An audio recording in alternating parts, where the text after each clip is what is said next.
It's showtime, baby. Let's go. Woo!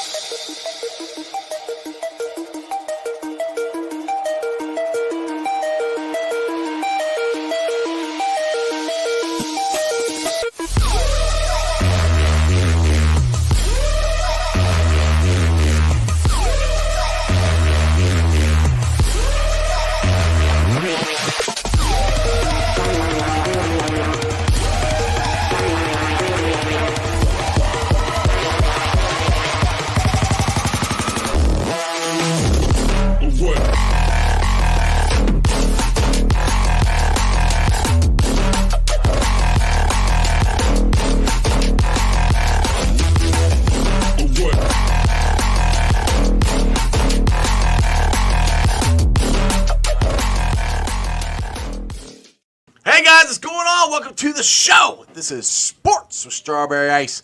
I'm your host, Iceman Jeff Trunapole, and as always, I bring you sports from a West Side point of view, right here in the great city of Cincinnati, Ohio, home of my new tailgate pregame experience that we're having for each and every Bengals home game during the regular season. So, which means I'm not doing anything this Saturday other than enjoying the game myself. But Week 1, I encourage you to please show up at Moorline Lager House. We will have details. Trust me, we will have details here very, very soon about the price and how much it is and what you get. But you get delicious morning food, delicious morning beer, access to the bourbon room. There are going to be former Bengals there. These are things that I can tell you. Other things that I can't tell you are, and I can't tell you. But they're going to be awesome. Trust me. I can't wait to tell you. But make sure you check out Moorline Lager House between now and then. Also, if you are in the mood for chicken wings, and most people are, have you been to Midwest's best barbecue yet? If you haven't, I ask this question every single day. Why the hell not? Get your ass out there to Ward's Corner Avenue exit on the east side, Route 275. Midwest's best barbecue. Get you some Dillinator wings, the newest version of their wings. They're awesome. Some CTB wings, some Uno wings, some G-Funk. Everything is delicious. Go tell Tim and Nicole I sent you. And if you're looking for any windows and doors, please do me a favor. Check out Meyer Windows and Doors at www.meyercincinnati.com for all your window and door needs. I got them in my house. I highly recommend you get them in yours. Also, my West Side peeps, if you're looking for a place to watch some sporting events, watch the Reds game. Maybe if you don't have tickets to the game Saturday night, go watch the Bengals preseason game. Go to Hail Mary's. Your ticket to the game right in the middle of Cheviot. Free parking, beer specials, food trucks, big-ass TV screen, and an awesome, awesome place right in the heart of Cheviot. Again, that's Hail Mary's. Your ticket to the game. What is up to everybody in the chat? We got Brad's in there, Paul Painter's in there, Strangers in there, Crips in there, Rebecca's in there. Natty Rod, you're in there early. What's going on, my friend? All right, guys, we had a little bit of a scare today at practice. If you did not hear about it, Chuck Sizzle, Charlie Jones was carted off the field. Here's a video from Drags.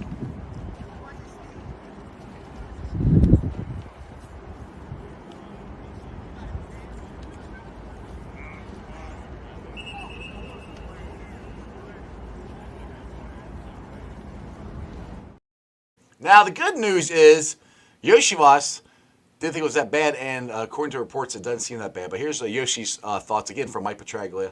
Yoshiwas in the locker room talking about Charlie Jones, his injury. Andre, did you see what happened with Charlie out there? Yeah, he caught the ball and then he turned around and it sounded like he hit knees with somebody. So, you know, a contusion is probably the best thing that could have happened to him there. So as long as it's not a ligament, I think we should be good. How's he doing? Exactly. As long as it's not a ligament, we should be good. And it sounded like it's going to be okay. I'm hoping that my boy Trags will be able to join us from camp here soon, but he is a busy guy, so maybe we get a firsthand knowledge. But it is my distinct pleasure to invite one of my boys on, but he is a Chuck Sizzle hater. I'll just put it that way. So he is the Chuck Sizzle hater of haters, but he's Joe Farfsing from Welcome to the Jungle podcast. What's up, hater? I'm a Chuck Sizzle truther. First things first, I do need to recognize the elephant in the room. Uh-huh. Real men wear Mickey Mouse t-shirts. Hey, I got no problem with that. I like Mickey Mouse t-shirts. And you have real men also have disembodied hands in the corner of their screen. I see that. All right, so We had, like I said, we had a scare today. And I texted you, I said Charlie Jones is out. Charlie Jones is carted off the field, and your first response was, "Oh no, not Chuck Sizzle." It was sincere. It was not sincere at all. That's bull crap. I could tell the way you texted it wasn't sincere. I was sitting in traffic on 71, so I couldn't have my entire emotions poured out through it. That's exactly what it is. But I mean, good news. I mean, look, we already got Cam Sample who's gone for the year. So it's good not to lose anybody else. And it sounds like he's going to be okay. I mean, I have an official report or anything yet, but I think it's good. I mean, it sounds like he just bumped knees. He was supposedly dabbing it up with his boys in the locker room after practice. So I think it's good news. Yeah, he was walking around and didn't have any. I mean, they'd done an MRI and he was waiting for the results, but he was walking around and didn't have any. Didn't have crutches, didn't have a brace, or didn't have that little scooter thingy. So that they were so confident that they didn't, wrap him up in one of in something, Yeah. To stabilize. It is a good sign, but nothing. Who knows until the actual diagnostics and everything come back. So exactly. I was like bringing Dustin's questions up. He always has good ones. You have hands up behind your head now. We're going crazy back here. I see that. Ice Joe, seems like the D line has been gaining the upper hand on the O line, and the majority of the practice this week still concerned with the O line, especially with the interior. Well, if you want to go see a video, go check out James Rapine. He did an O line video of how good and how much time Joe Burrow had. So I think the offensive line is looking fine because the defense always plays better than the offense at the beginning of training camp. I mean, what's your thoughts on the O-line? I mean, honestly, we don't really know till the rubber hits the road. I don't know how many of the actual starters that they're gonna see against the Buccaneers on Saturday. I don't know how much the starters are actually going to play on Saturday, but it means nothing until you actually see, them going up against real guys. And these guys are ready to hit another team. Yes, they are. Yes, they are. I'm legitimately worried. I don't care. I don't know who's going to win or lose. It's preseason. Nobody should really give a shit. Right. But there's a distinct chance that somebody from the Buccaneers are going to die because these guys are salty. These guys are fired up. And I really think someone's going to get their head ripped off. Well, I have to tell you this, that I actually do have to care who wins this because this is the Bengals versus the Buccaneers. And the Buccaneers are going down! Just saying, because she's upstairs. So, even if it's a preseason game. So, maybe the one only game that Mrs. Ice is going to go to the game with me. She's going with me to Saturday night. So, last time they did this, we had a bet, and she had to do the Who Dey chant on the show, and she hasn't wanted to do that. She doesn't want to make a bet with me this time. I think she's scared. I mean, I'm here for it. I think she should do it anyway, just to support the spouse. Exactly. But one thing I will say about the offensive line, though, right now, I'll be surprised if Trent Brown is the starting right tackle. Unless something crazy happens, I think Amarius Mims is your starting right tackle at the beginning of the season. Maybe I'm wrong, but I've seen any indication at all that Mims won't be the starter. What's your thoughts? I think this is the ideal scenario for how Mims has come in. I'm not as concerned, again, with who takes the first snaps. If Trent Brown is starting, that's because they still feel that they're their best option or that he's their best option. But you're seeing from Amarius Mims what you wanted to see. You're seeing that literally the only thing that was lacking from him was reps in college because of, a couple nagging injuries here that he didn't get a lot of starts. But he's shown everything. He's shown all the physical ability. The size is unquestioned. I mean, outside of Trent Brown, who's actually a little bit larger, but this is the ideal scenario. So even if Trent Brown does start, that's a good sign. That means Brown is playing well enough that they can let Mims, because Mims is going to be the starter mid-season. Not counting injuries, knock on whatever. You never know what's going to happen. Trent Brown's most likely not going to play every single game. He hasn't done it in 4 years. So. Right, and I can see Mims just displacing him, even if Brown's playing well, because Mims was drafted for a reason. Yeah, exactly, and that's the thing. It's like where I'm like, like you said, it's the best case scenario. If Mims, I would almost rather have Brown as your swing tackle because he's a veteran and he's done it before. He's played left tackle, he's played right tackle. I mean, that's what would happen anyway. If there were any injuries, Mims is playing right tackle, and if Orlando Brown gets hurt, right, Trent but Brown's going to that side. But I understand. I'd rather move one guy instead of two. Well, That's right. just me. Yeah. As far as cohesiveness with the offensive line, so that's how I like it. Well, and you look long term. I mean, the more reps that they can get together as as five going forward. I don't know what next year is going to look like. I know as of now, if Mims is the starter, then all the starters are signed through next year since Kara's got extended. Kappa is signed through 25. But yeah, the more snaps that they can get together as a group. I mean, what's Lapham's favorite thing? Your offensive line is a hand, and it works together as a fist. All five guys working together. So says it all the time, exactly. And that's the thing is like, if Mims is our starting right tackle, there's a chance that this year and next year we have the same five guys, which would be amazing. Joe Burrow's never had that. So, but I mean, Amarius Mims, like honestly, dude, I mean. Jeff Hobson, I think it was Jeff. Yeah, Jeff Hobson has compared him to Willie Anderson, not of the way he's coming into camp. Just the aptitude. Of course, my girls leave, and Amber the cat comes down, and you're gonna mess with my lights again, aren't you? Of course you are. Of course you are. My goodness, just stay there, okay? Just stay right there. The struggles of being in the house by yourself. I wish they would lock. I love the cat, but I wish she would lock her up because I have really expensive lights and a camera, and she likes pulling on the cords. Do you want more cats? I've got 3 of them, which is 3 more than I want. I got 2, and I want a dog back. I want to get my dog. So I've got my dog Gus, my 55-pound bulldog. That's a sack of potatoes. But you can have a cat. You are more than welcome to have a cat to make you feel better. I have 2 cats. I like both my cats, but I want a dog. Hey, come here. Come here. You want to come here and say hi? Come here. Here, everyone wants to see you. Come here. There you go. Now you can say hi. See, there's that. Oh, he's a little guy. Yeah, he's a little kitten. He's the right height. You can stay up here and not knock stuff over. That's the age where they're just batshit crazy. Oh, dude, he's nuts. Yeah, absolutely. Excuse me, she's nuts. Like he's saying. She's nuts. Yeah. I have a house full of girls. I have a wife, a daughter, and 2 cats, and they're both girls. So, that's unfortunate. Yeah. See, that's Joe Burrow. So you don't mess with that. Okay. All right. Now you're scaring me. You get too many. Come on, go over here. I'll put you back down. All right. Go that way. Go upstairs. There you go. Good girl. All right. Sorry, I lost all train of thought here. Paul Painter's got a good question here. Let me put this up here. He says, does Jackson Carman get traded?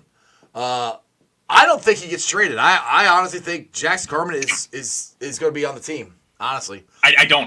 This is the last year. I think he's not better. He's not good enough. Who's better?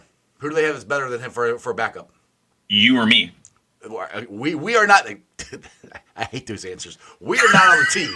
I mean, I think he makes the team. I think he's gonna be a backup. I think they like him at tackles, and I don't think the guy. I mean, there's a chance. I'm more curious if the center that we drafted, if he's going to beat out Hill. Matt Lee. And yeah, if Lee's going to beat out Hill, because that's the thing too, is because Lee is only a center. Hill can actually play guard and center. So that's where and Hill's been getting a lot of the snaps, and that's the thing too. Just worst case scenario, just say Ted Harris does get hurt. Do you want a rookie at center? So that's the thing with me. And say what you want about Jackson Carman. I'm not trying to defend the guy, but he has played in playoff games and he played pretty good in Buffalo. So again, I think he's gonna make the team because one game in 3 seasons he played pretty well. But listen. Before you go on all that, who on the team do they have is better? You can go on all the stats and everything you want. Who on the team do they have is better? Are we counting him as a tackle or a guard? Because the Bengals have him listed as a tackle. Still waiting. No. I'm asking you a question.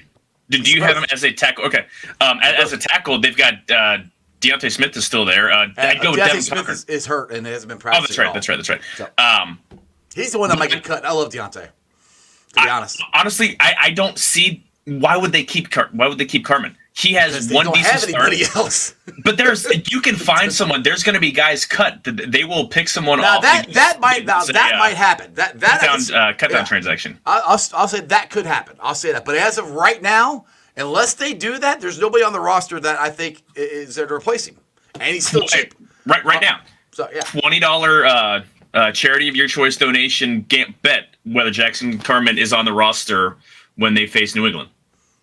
Well, I just said I could see them cutting him if they pick somebody up. So, but I'm just putting it out there. Unless they pick somebody up, no. Yeah, unless they pick somebody up. Yeah, I'll take that bet. If they don't pick anybody up, yeah, I think he's on the team. Charity, I'll throw $20 to a charity of your choice. You throw $20 to a charity of my choice. I mean, you're arguing. This is what drives me nuts. When people answer, you or me are better. That's cool. That's the same argument people would have when I defend Andy Dalton. Like, well, I can play better than Andy Dalton. I'm like, okay, well then who are we going to get? Let's not compare Andy Dalton, who's a solid quarterback, versus Jackson Carman, who's flaming bag of shit. Your argument is exactly the same. When you just said you or me, that's exactly the same argument. Because I was being snarky. Well, I understand, but the thing is, you got to think of who's on the roster. There's nobody there that's on the roster right now that's better than him.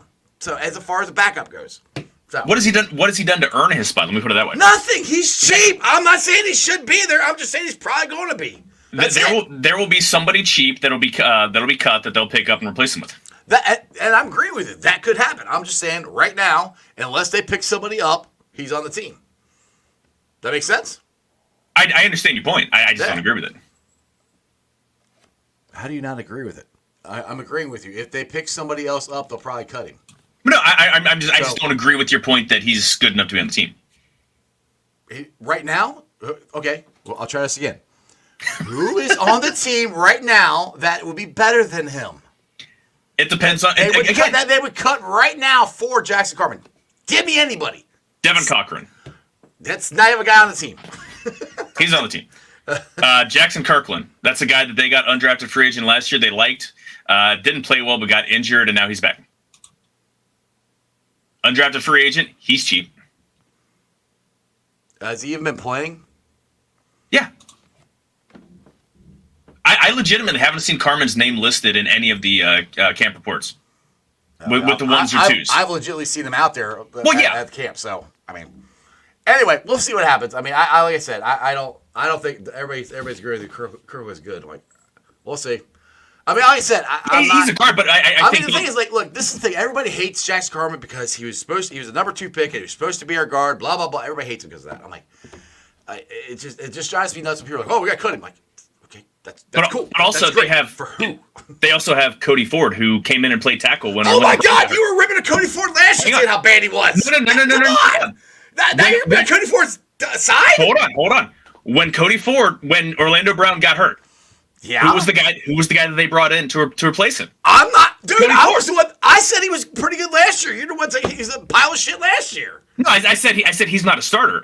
But he's a depth guy, and he's the guy that the Bengals like. He's the guy they brought in, even though he's listed as a guard. He's the guy they brought in as a tackle. I thought he was a pretty good backup. That's what I said. You kept saying he was a big pile of flaming shit, just like you said with Jackson Garman. So, all right, that's cool. I mean, that's fine. You're saying the same thing, and now you're defending. I'm looking at this isn't my opinion. This is the Bengals' opinion. They brought in Cody Ford. I wouldn't have signed Cody Ford when they brought him in, but they did. Whatever. Like, he's played it a lot, so that's you've got someone with experience that isn't going to shit their pants when they get put in. He's not very good, but he's at least faced live bullets. All right, let's see here. So I mean that's my point. Like, yeah, he's listed as a guard, but well, I mean, if that's your case, I mean, Jackson Carter faced live bullets in 2 playoff games, so right, and he whiffed on a lot of the bullets. At least stand there and take a couple shots. Played really good in Buffalo. The offense he played okay in Buffalo. Yeah. Anyway, let's get to Greg's here. I missed that Buffalo game. Huh? I missed that. The Buffalo game might have been the most fun game I think I've watched the Bengals play in a long time. It wasn't exciting because the Bengals just kind of whooped ass the entire game. But what a fun game. All right, Greg here says Jackson stays because they would have cut him already. Picking up a new player at the end of camp is trying to assimilate at the end of the camp makes no sense. But everyone does that. That's how it works, though. Guys get cut, and these aren't starters that need to immediately learn the playbook and play a week later. Now, Joe, the Bengals aren't going to get the 2nd-round pick value for him. LOL. But that's why he's been on the roster so far, because he's a 2nd-round pick, and that high of a draft capital being spent on you buys you some leeway. Oh yeah, that's why. Yeah, I get. But now he's a 4th-year player. He's like, there's no dead money. You cut him, and Yeah, well, no, I agree. That's why he's been staying. But like I said, they haven't. If they were really going to cut him, they would have brought in some more offensive line depth. Because that's one of the things I've been saying that I wish they would bring in is more offensive line depth, and they haven't. So that's where I think they're happy with gotten this. Unless there's some dude out there that gets cut, and they're like, "Holy shit, we gotta get that guy." which I don't think they're going to do that. I think they like who they have. That's just me. We'll see. I think it depends on what they feel of Trey. If they think that Matt Lee is a legitimate backup center, That's the thing is, I don't know if they do or not. Then Hill can be more of a guard type, and then Ford is your guard/tackle because they already have their swing tackle, and that could Mims or Brown. Yeah, that could work too. But that's the thing is, Lee hasn't been playing that much, so that's where I'm just going. Like I said, I'm just going by what I'm seeing down at practice. Right. I'm trying to. I'm not. These aren't my thoughts as a loudmouth asshole. I'm trying to think along with the team. You are very good at a loudmouth asshole. I am. It's. I mean, it comes with the territory. I mean, that's kind of. If you met anyone else in my family, you would know. Now, somebody who is doing good is Fig Newton, the cornerback out of TCU. I liked that pick when that happened. Yeah, he's been making some plays, man. Fig Newton and Anthony about to be starters in the secondary in 2026 over high draft picks. So moving forward, I don't want to hear draft people say they are just 6th or 7th round picks. The thing is, like, you get your shot, you get your shot. You can play, you can play. It doesn't matter. And who said that? Corey Dillon told me this, that Boomer told him this. It doesn't matter where you get drafted at. If you can play, you can play. Yeah. You know, that's the thing. So, and I think I did not think Newton was going to make this team, but I do think he's going to. I mean, now Dax Hill, he's still going to make this team. I do think Drago is going to start over him. I think he's the starter. Dax is getting better. People keep saying he's getting burned. Like to me, like, John, I'll ask your opinion on this. When you get burned, I'm like, you're getting burned when you're standing here and the guy goes by you. If you're like right there almost every time and you're, this much for hitting the ball and knocking it away and that close to making plays for a position you haven't played that much, I think you're making progress. Yeah, I mean, getting burned to me is someone who's just biting on double moves, or somebody who's like falling down in coverage, or like getting beat off the line, like not even getting their hands on, like trying to chuck him and just absolutely whiffing on it. Yeah. Being in the right place and just not having great ball skills, that's another issue. If you're making good coverage, or if you're playing good coverage and you just don't quite have the ball skills or haven't been able to translate those, that's a different skill set. Like that's something that can be taught and something that, And I think Dax does have ball skills. I do think he should have had at least 3 interceptions last year if he catch the freaking ball. Yeah. so maybe I'm contradicting my own self where he couldn't catch the ball, but I mean I think Dax is going to be a key member of the secondary this year because I really do think they might use him to cover the tight end a lot. We'll see. I mean, I'm curious how they plan on using because they have 3 safeties. So I'm curious to see how they're going to deploy those versus linebacker or versus tight ends versus having Dax because he is, a little bit of a bigger body to cover them that could, that isn't going to get completely boxed out against the big guys. So. I am so curious to see how much better our communication is this year because I really thought Battle was going to, and he still might eventually be the starting safety. But Bell and Geno Stone are playing so good together back there, and I've heard nothing but rave reviews from Logan Wilson and Pratt about the communication and getting everybody in the right spot and talking and everything. Battle might have a hard time getting some playing time. Maybe I don't know. Depends, like you said, depends on how often they do the 3 safety set. Yeah, I mean they did that a bunch. When they had Trey Flowers, he was kind of a cornerback, but also the guy was a safety body. Let's be honest. They used a lot of 3 safety sets, and he has in the past. Anarumo has in the past used 3 safety sets. I'm curious to see how they mix and match. I don't say fear is the wrong thing. Battle was amazing. He was great last year. As bad as that defense was around him, he was the 8th highest rated safety in the entire NFL per PFF. Mm-hmm. I think to completely shelve him for Von Bell, who isn't as good. I hope they don't. I hope they don't. But. I would like Von Bell to be there as that extra guy, to be there as that coach in the room. And if injury happens or something like that, can step in. But I would like Battle to be the starter, as it were. It doesn't matter what's in camps or what they've shown in camp. It depends on it's going to be who's there when Bengals hit the Patriots as the who's actually the starter and who's going to get more reps. But I think it's Battle was my favorite pick out of the 2023 draft. He's so smart. The guy was a multi-year captain at Alabama. Like Alabama doesn't have multi-year captains. They just that place is an absolute factory, churning out guys year after year after year. So, I want to make sure that I don't want that guy shelved just because the communication was bad last year and bringing in Von Bell, who is a good player. Oh yeah, I'm with you on that. I just know Battle player. Better. Wow, battle. I can't even say that. I agree with everything you're saying. I just know Lou trusts Bell probably more than anybody on that defense, and that's probably the what's going to be the tie breaking right there is the fact that the communication and the safety play was just so piss poor as a group, even with Battle playing well, is he might lean towards the guy who has less athletic ability, we'll say, but is going to make sure he's in the right place. I mean, Von Bell never was lined up in the wrong spot. He never let guys get lined up in the wrong spot. I mean, he's always talking, like moving guys around. Exactly. I'm gonna get the Dustin here. I would say Cam Taylor-Britt's kind of having a tough camp. However, he could just be a gamer, but he is letting up a lot of separation of the wide receivers. Yeah, he is having a little tough camp. I do think it has a lot because he didn't practice a whole lot. He had his tonsillitis happen, so he took the first probably week and a half pretty much off of camp. So he's only been back for probably like a week and a half. So I give Cam a little bit of a break.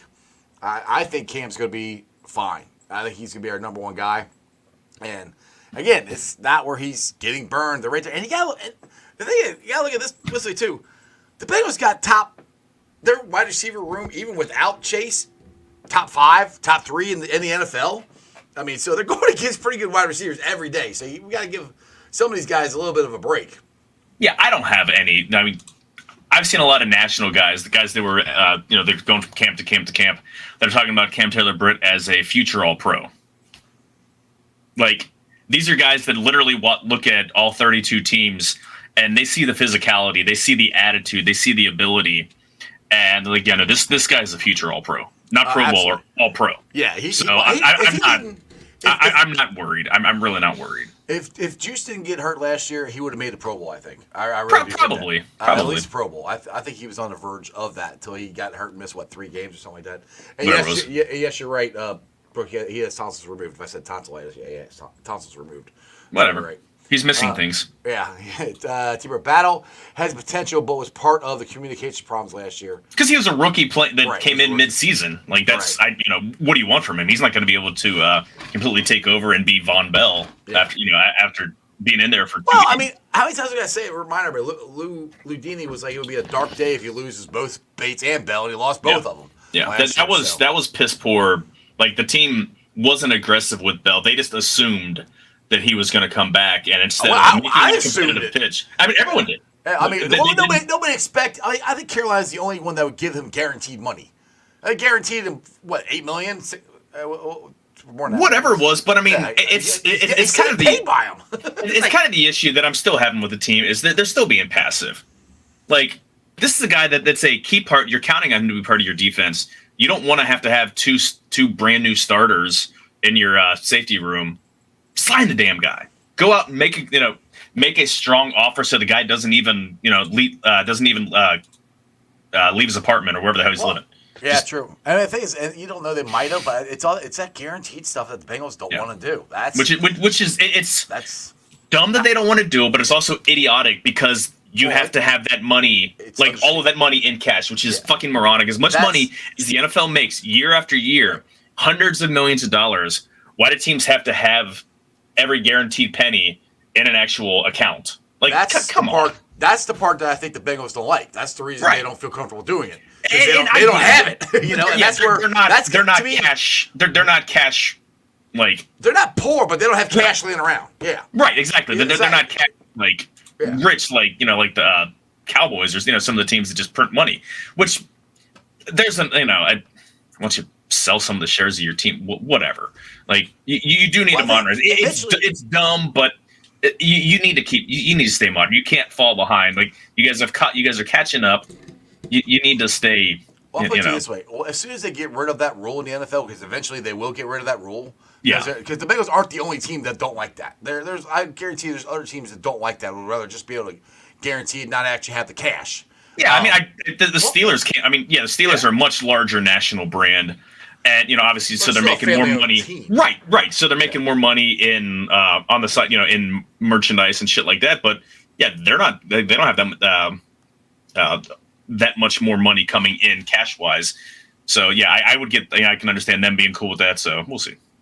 I would love for that to get away because there's no point to it. With how many millions of dollars, hundreds of $1 millions each team nets every year, just off TV deals, much less before one ticket is sold. Yeah. So my son is checking in here. So he hasn't seen Chuck should be fine. Apparently, it sounds like it's a deep bruise. And apparently, are you doing a Week 1 preview tonight at 7? Because I'm not. Right, yeah. I don't know. Oh, I guess because they're playing. Never mind. That's what he's talking about. They're playing. The Patriots are playing tonight. That's probably what he's talking about. Oh, I got you now, Chandler. I'm like, are we doing something at 7? Like, oh no, I got you. They're playing. Yes, I'll be watching that. All right, let's get to Dustin. I actually am the most excited to see Burton Saturday. He started camp very strong, but it seemed like for the last 2 weeks we haven't heard from him much. I know he had a slight ankle thing. Yeah, that's been the ankle thing, and the emergence of Yoshivas and Chuck Sizzle. They've been playing pretty damn good. Yeah. So it's all that combined. Yeah, but yeah, Burton. I still think it's going to be T, Jamar, Yoshi, and I think Burton should be your fourth. That's the way I think. If they ever go 4 wide. I think that's probably, and again, that's and that's even before Charlie Jones injury because he's probably going to be shelled for a couple weeks. You want to make sure that heals properly, and you don't, he doesn't like favor it or do anything like that. So he's probably shelved throughout most of the rest of the camp. But I think that's probably the rotation where it's going to be. And there's also Ti. I mean, the team loves Ti. I'm not like I like Ti. I think he's limited, but he's also trustworthy. He's the guy. I love Trenton. He's Old Faithful. Not because he's been on my show, but I love that dude because he's the glue. You need guys like that who can just come in and just make plays. He doesn't make he has made spectacular plays before, but he's just consistent. He's consistently there. And if you need something, and if these guys go down, Trenton's going to be there, and he's going to be able to play every spot, slot, the wide, anything you need to play, he can play. He knows all the route trees and everything. Yeah. Those are guys. That alone, you keep him. I mean, other people keep saying, I don't know, this might be the year you cut him. Like, I don't see it. I don't think it's a matter of cutting him. I think he's a great guy to have around, but he's also, when you talk about explosiveness and you see the ability that Jermaine Burton has, that Yosevach has, the speed that Charlie Jones has, without even talking about T and Jamar Chase, there's more to those guys, but if someone gets injured, you can throw Ti in there and he's going to catch the ball, especially on third down. Like he's reliable and he's going to be fine to be able to catch. So I don't have a problem with him on the team, but at some point he's going to get usurped by a younger guy who's bigger, stronger, faster. Yeah, I mean that's everybody. It's going to be this year, especially with it. They're in transition because they with Boyd leaving this year, T's going to be gone most likely next year. I'm pretty confident that he's going to be around this year and next year. I don't think he's in any jeopardy of getting cut. No, I don't think he is. Excuse me, either. And it's just because of what you just said. I mean, there's still a spot for him this year. He's most likely gone. I know people don't want to hear that, but he most likely is. People keep tag and trade him next year and get. That's what I'm saying. Tag and trade him. I wish they would have done that this year, and then because. Then I don't know. They could have, but I'm cool with him. I don't want to lose. I didn't want to lose. Don't let him walk away. Right. I would have done it this year because I didn't want to lose Mixon, to Tyler Boyd, and him. That's 3 big. The only thing, I think they've got the talent to replace that, to replace the productivity from those 3 guys. But it's a matter of having to completely change your scheme. Right. It's one thing they're having to change. They're not going to have a traditional slot. I don't think they're going to have a traditional slot receiver. No, Tyler Boyd was a slot receiver when you had T and Chase on the other side. No. I think it's going to be guys are going to be moving around. You're going to see T in the slot. You're going to see Jamar move around a lot more, which is fantastic. Mm-hmm. Line them up in the backfield, line them up wherever. Get them free releases. Get them lined up in mismatches. Feed the shit out of that guy so that he's stuffed. Okay, give him 12 targets a game. I don't care how much other talent there is around him. That guy needs every game needs to be like the Arizona Cardinals game where they just kept feeding him. Mm-hmm. You have your playmakers feed him. You're saying exactly what I've been saying. I think this team has a chance to be more explosive this year because we can move guys all over the place. It's not going to be Jamar on the outside, T on the outside, TB on the inside. They're going to be all over the place, I think, and that's going to be more disruptive. And like you said a lot last year, don't be so predictable. And I think this offense has a very good chance of not being predictable just because of the guys we can put in the slot. You put Gesicki in the slot. You can put Yoshi in the slot. You can put Jamar in the slot a lot. T can play in the slot. I mean, there's a lot of guys they can put in the slot there. And I think we're going to see some two tight end sets a lot more this year, too. I would love to see that. I don't want it to be a dead giveaway that's a pass when Hudson was on the field last year. When he was on, they're not running the ball. They're throwing it. But you could, like, Sample's going to be in there because he's, again, a glue guy. Everything you said about T.I., that's Drew Sample right there. Yeah. And then you bring in Gesicki, you bring in Hudson, you bring in Eric All, that's been my guy. I talked about him on your show before they got drafted. I've been all over that guy. You already that's another reason they can get rid of Jackson Carman because they have another Fairfield guy to replace him. It's a different position. Anyway. But yeah, I'm very excited to see Alt because I can see. I mean, this is some crazy thing I thought of. What if you ever did three tight ends? You have Gesicki in the slot, and you have two tight ends. Imagine that by the goal line. Imagine that by the goal line. You have three guys that are 6'5" that can box out. That's what I'm saying. And then you got T and Jamar. Like, oh, come on, that'd be good. Yeah, I mean, you can do all kinds of crazy. We're gonna make up some crazy shit.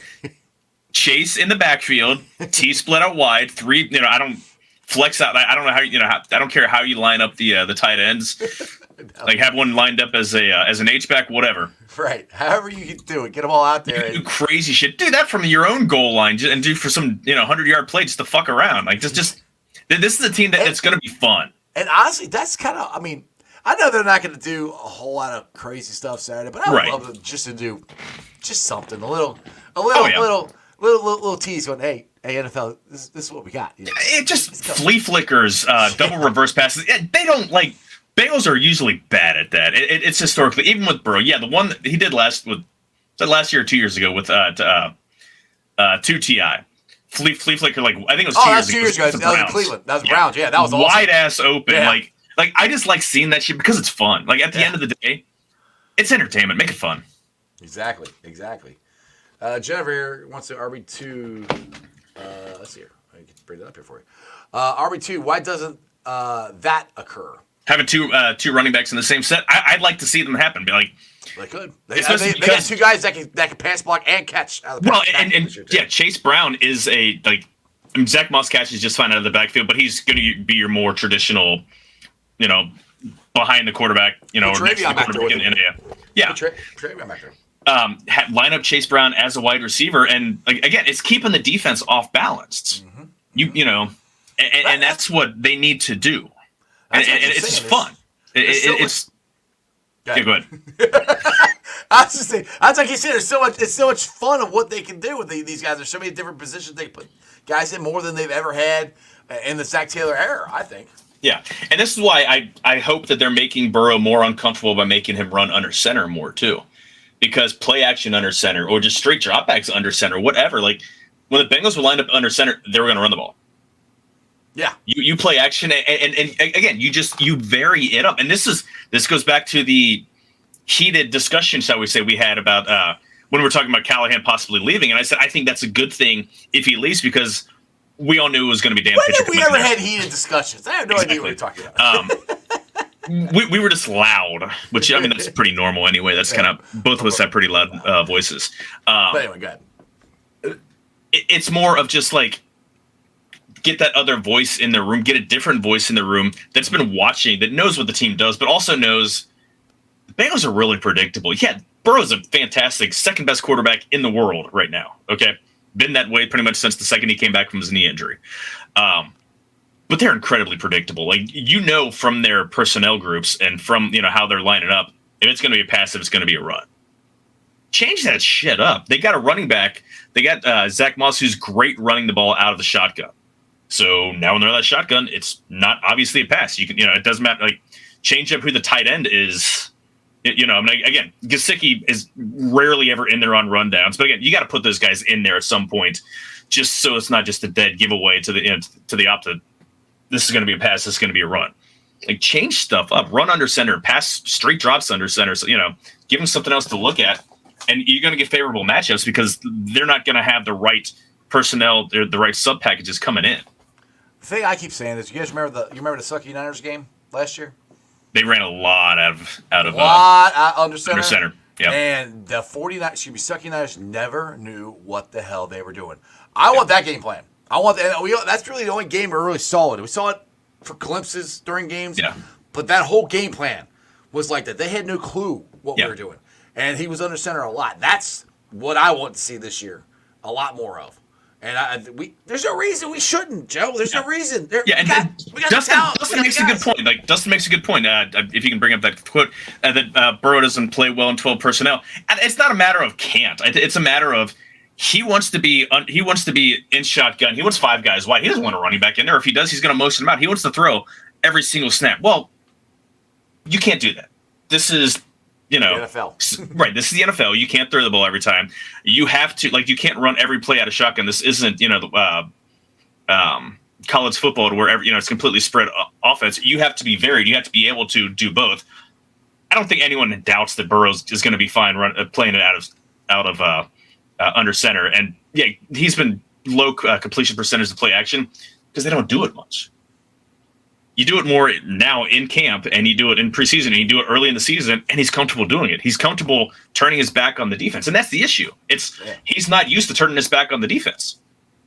Well, he's not going to be comfortable until he's comfortable. And the guy's mental acumen is unsurpassed, right? There's no one since probably Manning that has the processing speed that he does.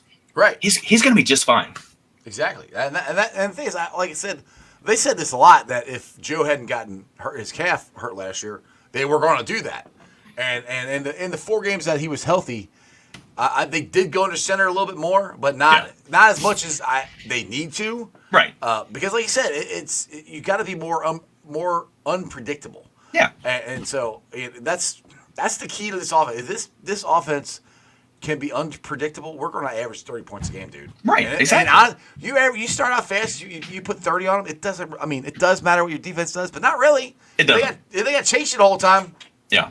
Good luck. They're going to be throwing the ball. What was the Bengals' big? I mean, explosive plays, yeah, but they fixed the part on the back end for with the safeties that's supposedly supposed to help the ball from going over the top of their head all the time. And if you're scoring, they're not going to be running the ball a whole lot after halftime. So it doesn't matter how good or bad your run defense is; it's going to be just fine. Well, that's the thing. Is if we get out in front, and everybody's like, "Oh, you got to stop the run. You got to stop the run," which I agree with that. Okay. If you get out in front, they're not going to run the ball. They can't. So do you know the number one goal? Do you know the number one key point for winning football games in the NFL? Score more than the other team. Yeah, you can't rely on your team to score 45 points every game. You've got to have a defense that can make some stops, but you don't have to have the 85 Bears. No, it'd be nice, but you don't have to have them. Exactly. I mean, when we went to the Super Bowl in the AFC Championship game, we didn't have the 85 Bears. Right. We had a very that defense was really, really good. In the playoffs. I mean, honestly, I think we can have that with the secondary again. Geno Stone and Cam Taylor-Britt and Von Bell and Logan Wilson. I mean, I think you can get back. If you don't have, I think Logan Wilson and Pratt will get back to that this year. I really do. I think we have Bell back and the communication back and better to where it was. Those guys will be more aggressive of getting the ball, getting after the ball. I think if they can just be somewhere in the middle of the pack on defense, and again, this is one that's going to be, they're going to be a better defense on week 18 than they are in week 1. Oh, absolutely. Because, I mean, they have younger guys. I mean, Miles Murphy's going to be playing a bigger share. I think Chris Jenkins is going to be getting a lot of snaps from day one. McKinley Jackson, he's out right now, but I think, do we know what happened to him? Have you heard what happened to McKinley? It was a twisted a knee. I think it's nothing major day to day. Gotcha. So I want to get Charlie. Charlie here wants to know. Charles wants to know what happened to Chuck Sizzle. He got carted off the field. Yeah, he apparently banged knees with somebody. He's Joe Bacci, I think. With Bacci. He seemed to be fine. What I had seen was the Bacci was in coverage on the play, and so presumably that's the guy he banged knees with. Just to answer your question, we said that at the top of the show, but I know some people are just joining. But yeah, it seems like Chuck will be we'll be fine. He probably ain't playing Saturday night. I doubt that. Yeah. he might be. It's probably a knee contusion. It's probably just basically a big nasty ass bruise. It's gonna it's gonna hurt more than anything else. And it's gonna swell up and everything. Yeah, probably. Right now, so. Especially if it's right on the kneecap. Like those hurt like a mother. Exactly. But get back to the defense. If we can get back to where we were 2 years ago when we went to the AFC Championship and went to the Super Bowl, that's a good enough defense to win. And it was a very opportunistic defense. And I do think Geno Stone is going to bring back some of the element that why can't I think Jesse Bates was there? I don't think he's as good as Jesse Bates, but coverage-wise, I think he is. Now, tackling and hitting people, I think Bates is better. But coverage-wise, I think Stone's just as good as Jesse Bates on that.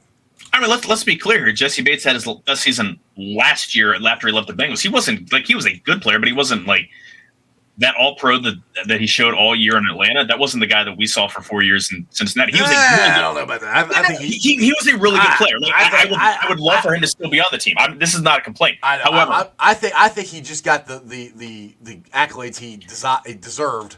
When he left the Bengals, that's just me. He did have a really good year. Don't get me wrong. Maybe, but again, I'm looking. I look a lot at PFF scores, and he had his best season per PFF pretty much across the board last year. I think it's more just a player that's just older and maturing and understands the game better more than anything. Like it's not like the Bengals were holding him back or he held anything back from being on the Bengals. He was a damn good player, and I wish he was still in the backfield. But I think Geno Stone last year played to the level that Jesse Bates played for 4 years in Cincinnati. Oh, I'm sorry. I was distracted by Crip's comment here. Hey, Joe, your nickname is Pump Your Brakes, Joe Farfsing. That's not my nickname. That's my name. That's the handle my parents gave me. Oh, crap. He's funny. Anyway. I would come up with something a lot better than that if that were mine. If I had a choice. I have no choice. You just named what you are. I mean, I guess I could. I mean, I'm 40. I'll be 44 in a couple of days. I could go and change my name, but good. So I want to get back to the comparison of Stone to Bates as far as coverage. That's where I think we're going to be better at because of that. Now, Bell brings the pain. He brings the hitting. So does Battle. So yeah. That's where that part of the safety is going to be covered. So that's where I think we're going to be back to where we were, and that opens up it takes the pressure off the rest of the defense. I think it takes a lot of the pressure off the linebackers. I think they were trying. I think Logan Wilson and Pratt were trying to do too much last year because they couldn't. The communication wasn't there. That's just me because they had a really good last game. I saw them when they had a really good game was the 49ers game. Excuse me, I cussed. The sucky Niners game because they both had an interception in that game. If you remember,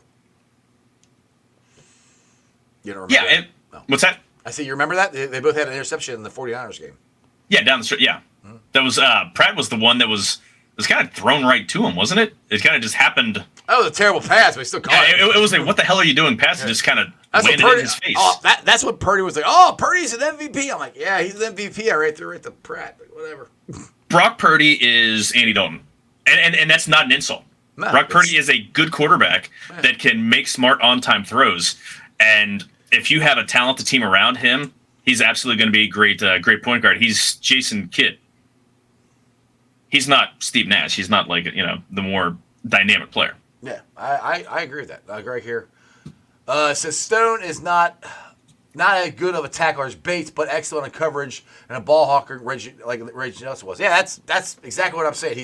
He's not a great tackler, but that's what you got Bell back there for. And then on time, whenever if he's not there, then you got to have Battle there too. So that is like I said, he's as far as his coverage go. I think he's coverage guy. He's as good as Jesse Bates, but definitely not as good as tackling. Hopefully, it gets better. But once you're this far into the league, for some reason, you can clean up your. You would think so, but you normally don't. It depends. I don't know enough of him to know if the issue is he takes bad angles to the ball, or find out, or if it's a matter of just not being physical enough. I mean, he's got decent size. It's not like he's small. 5'11", 210, and Jesse Bates is 6'1", 200, so 10 pounds heavier and just a few inches shorter, so similar. But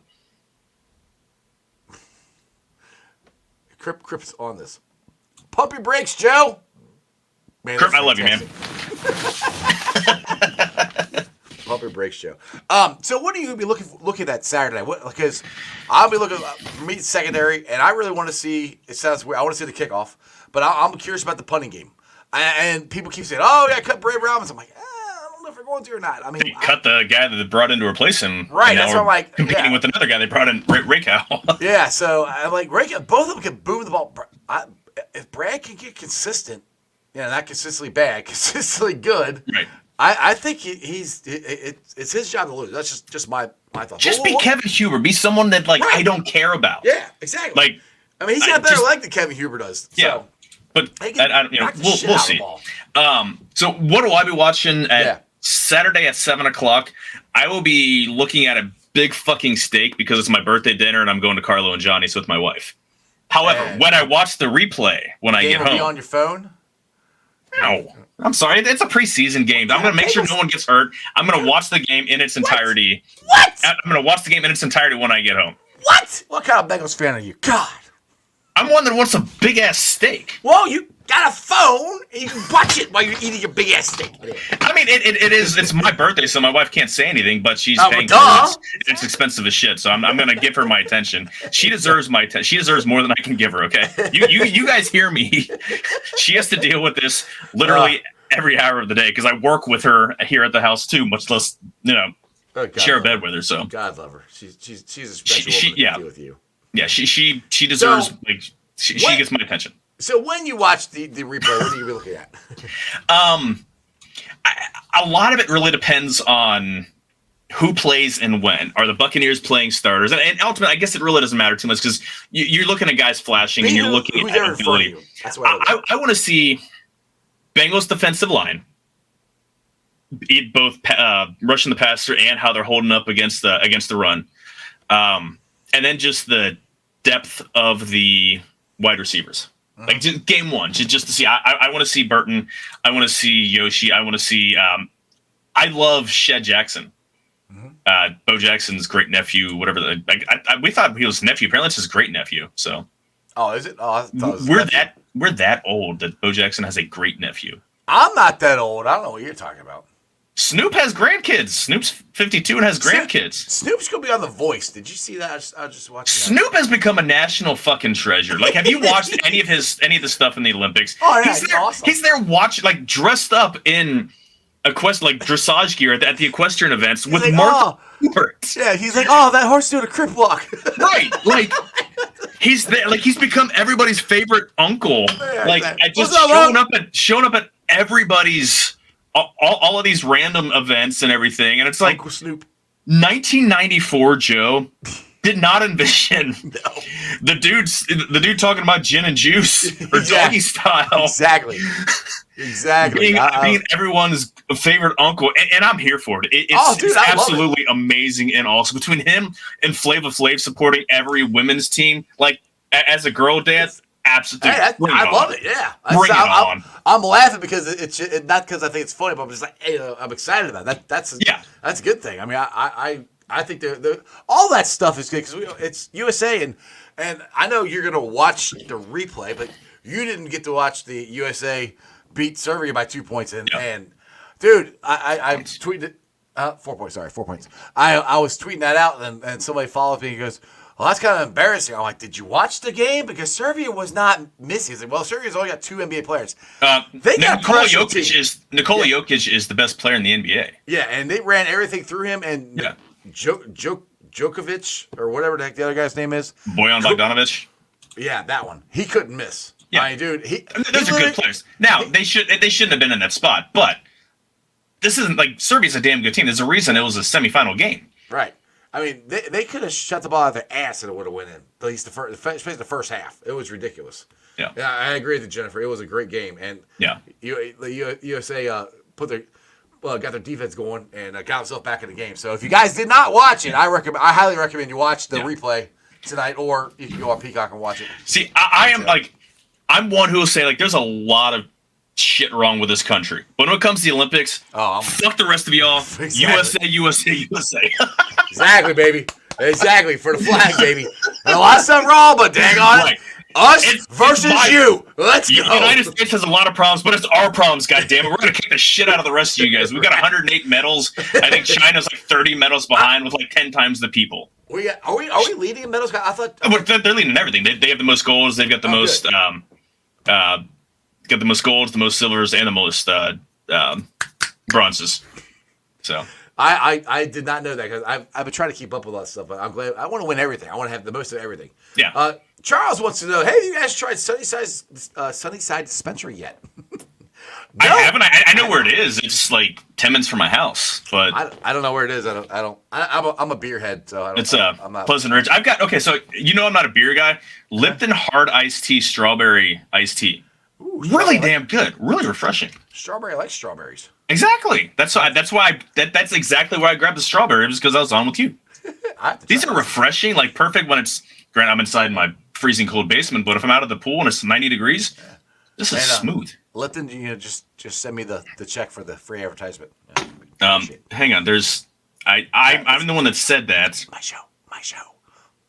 Hey, it's time to go. See you later. Oh God! All right, man. Well, actually, on that note, I think we'll end up in 55 minutes in there. I guess Trags isn't going to be able to join us, which is fine. He's busy. He's always. He's got access, but I'm more entertaining. I'm sorry to say. Duh, you're so entertaining. Hey, tell everybody where they can find you. Have you done a podcast lately, or what do you got going on? I was on vacation, so I didn't do a podcast last week. I got to put one out this week. Again, welcome to the jungle. Go to youtube.com, Riverfront Cincy, and I am the Bengals show, formerly the Bengals show. Now I'm Welcome to the Jungle because it's much cooler. Yeah, I know. I cooler freaking had the text and go, what the hell's the name of your podcast now? You changed it on me. Welcome to the Jungle. I should remember that, but I couldn't remember it. Right. Surprisingly, no one had that name for a show. I'm like, well, shit. I'm shocked. Yeah. So find me there. Find me tomorrow on the sidelines at Purcell Marion High School. I'll be doing the chain gang for a scrimmage. My son's on the football team, and I'll be running the chain gang. I'm debating whether to purposely just screw things up for the hell of it, just because it's fun, because it's a scrimmage. It's a scrimmage. Who cares? And I don't like Bethel. Like, I grew up in Claremont County, and Bethel. Like, I hope no one hears from Bethel, but like that's when cows have to be worried for a lonely night on a weekend. Okay.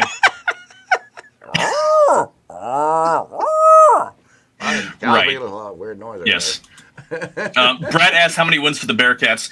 I'm gonna say 6-6, and they qualify for a bowl game. I'm going for 6. Yeah. I don't know. I'm not gonna be at the first game because I will be in Chicago at a Pearl Jam concert at Wrigley Field, which is freaking amazing. Okay, 2 questions. Yes. 1, why didn't you invite me to the Pearl Jam concert? And 2, who's got your tickets to the Bearcat game? Buddy of mine's already paid me for the Bearcats. Damn it! And taking my wife because we're going for the weekend to Why do Chicago. you take your wife out for her birthday? You take her to this. God, what? Jesus. I like being married. She's dealt with me for almost 19 years. Okay. Do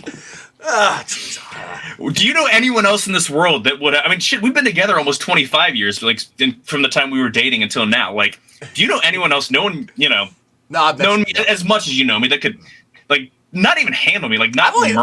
I've only known you for like a year, and I'm like, yeah, and multiply that by 25 and not killing me. I know. And just think, well, if you think that's bad, I've been married 27. We've been together 30. I've met your wife. I don't understand. I don't know how she does it. I think she needs to get checked in for some therapy. She's an absolute sweetheart. Yeah. She's an absolute sweetheart. But we have great wives. I don't know what the hell how we got so lucky. I don't know, because no one else could deal with us. Probably. Like, yeah, you two are dumbasses. We're gonna get you get them too. Yeah. She married me for the money. That's why she's waiting around, because there isn't any. Oh, well, I thought she made all the money. That's why you're at home. Well, that's exactly it. She said, "Fuck it." Now she's never had a job and makes the money. So he's like, for her. "Hold on, honey, it's coming. I got this podcast. It's going to work. I'm telling you." That's what I keep telling my wife, and I've been doing it for 6 years, and I ain't made nothing yet. So anyway, we'll see. Joe, I appreciate it, dude. It's football season. You're not doing baseball with the kids anymore, right? So you can come on. We're done. We are like I am no longer coaching baseball like ever. My son is done playing baseball. Like he's sophomore, and he's like going to be a sophomore, and he's done playing baseball. So he's like trying to play high school. No, it's he lost the passion to play it, which is fine. And so I had kids that like I was coaching. They're like, "Are you still going to coach?" I'm like, "No, I like you guys, but no, that's a big ass time commitment." Which that means you come on my show more often. I like it. Exactly. That's good for me. It's good for me. Exactly. It's good for your fans because they get to hear someone besides you. Yeah, exactly. So it says even dumber shit than I do. So Exactly. Side. what's side? See, I really think you need to change around your promos when you bring me on right after Midwest Best Barbecue because That's on the east side. East Side. I went to high school with Tim Milford. There you go. Come on now. But you know, the funny thing is, Tim claims he doesn't know you. He knew he knows me. He was in my brother's classes, so So I got you on that. You're like, he knows me. he knows me. He knows you. I'm just messing with you. All right, dude. I'm gonna get the hell out of here. Appreciate you. Go follow Joe. Go check out Welcome to the Jungle podcast. And what day did you do that? You have a whenever I feel like usually record them on Wednesday, so they're out either late Wednesday night or Thursday morning in your podcast feed or on YouTube. Cool. So I'll get you on again next week sometime, and we'll have some more interesting conversation. Sounds fabulous. All right, have fun eating steak and not watching the Bengals game. Exactly. See you, brother. Later, Hooday. Oh God, I love that guy. See, what's fun about Joe is me and him can argue, and we still like each other. It's great. I thoroughly enjoy it. Anyway, thanks for watching, guys. I've been live streaming on ZTV, online, YouTube, X, Facebook, Twitch. You can follow me on all those, along with Instagram, Threads, and TikTok. And like I said, not this Saturday. It's the very first home game. We will be doing a Moreland Lager House pregame party. There's an official name, but I'm not allowed to announce it yet, so I'm just making stuff up. Well, I'm not making this up. It's actually happened. I'm just making the name up. But we're going to be at the Moreland Lager House each and every Bengals home game. It's going to be a lot of fun. There are going to be former Bengals there. I know one guy that I guarantee he's coming. He's going to be in the Ring of Honor. You know, he might be clock killing Corey Dillon. I know he's coming, at least a couple of them. We're going to have so much fun. I really highly recommend you guys coming. There are going to be, it is a price point for this. I will, as soon as I'm allowed to tell you, I will announce it. But you get delicious Moreland food, delicious Moreland beer, access to the bourbon room. And it's going to be a party. How much fun we have on the show. We're going to have even more fun on Sundays. Also, I'll be doing a live show there each and every Tuesday night. It's going to be me and Corey Dillon and Bengals captain. And who knows, maybe I'll get some other guests on.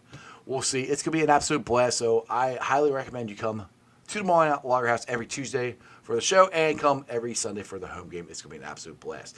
Now, I'm talking about Midwest Best Barbecue. I'll bring the East Sider in because he's still there. Now, Joe, you're live on the air again.